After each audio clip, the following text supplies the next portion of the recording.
Well, the White House has moved to revoke security clearances for John Brennan, the former CIA director, and others, is being treated somehow as an unparalleled assault on democracy itself. Weird, because it's not clear why giving cable news extremists a security clearance is good for America.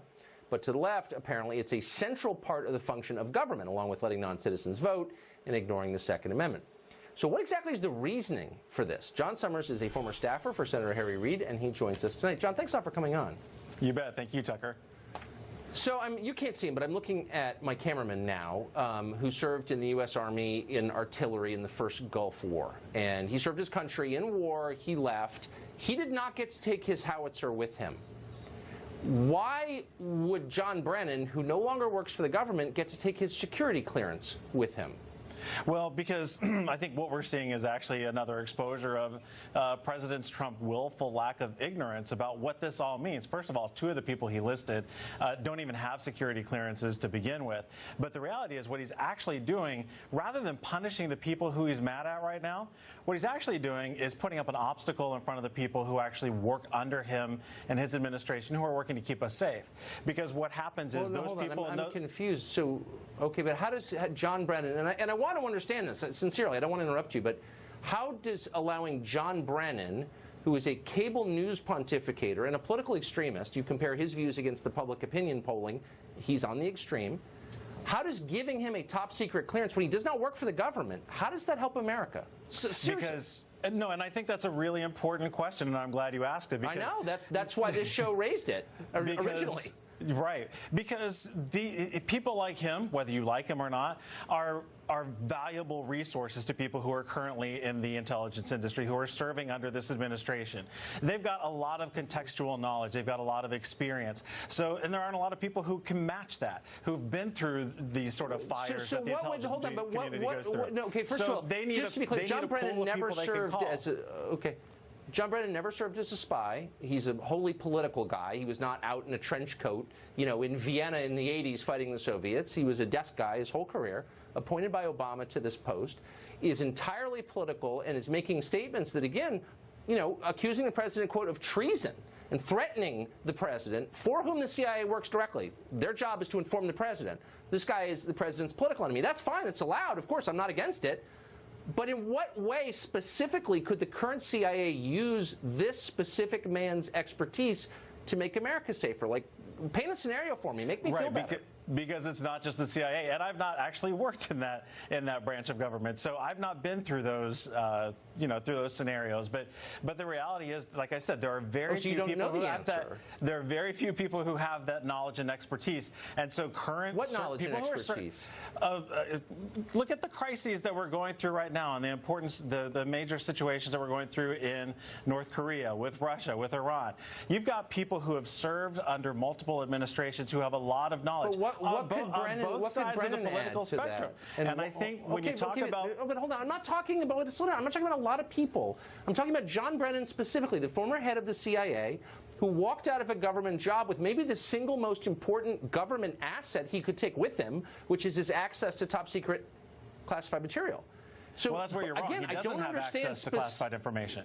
He only has access... He doesn't. He has access to the information that he had when he left. It's on a need to know, and the need to know if he is contacted and asked for assistance. Here's why it's significant, because it lowers the legal threshold for current CIA employees to call and tell him classified things. It lowers their legal exposure and allows them to leak against the administration, which they are sworn to serve. So you can see the downside, but you have not explained the upside. I don't understand what the current CIA would get out of this. Up to a 10-year prison sentence. So no, it actually doesn't indemnify them from the responsibility of maintaining classified information.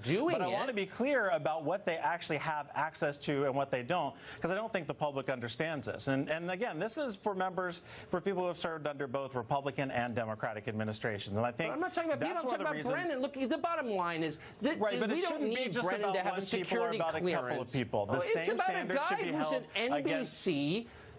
Okay, but no, if you go on NBC and become wildly partisan, which is his right under the First Amendment, maybe you forfeit your right to have a government security clearance. That's all I'm saying. And no one can explain why that's bad, other than it's Trump and Trump is evil.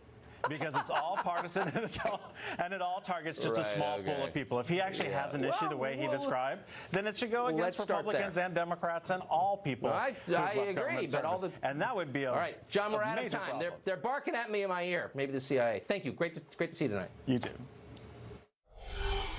Well, the past year of various Russia investigations have completely dominated the business of government in Washington, but there was supposed to be a payoff at the end. We were supposed to find a sinister plot between Donald Trump and Vladimir Putin to take over American democracy, but we didn't find that.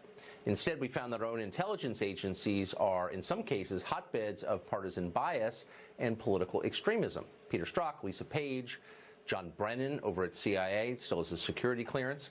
All of this adds up to the perception that maybe we shouldn't be vesting this level of trust in our own intelligence agencies.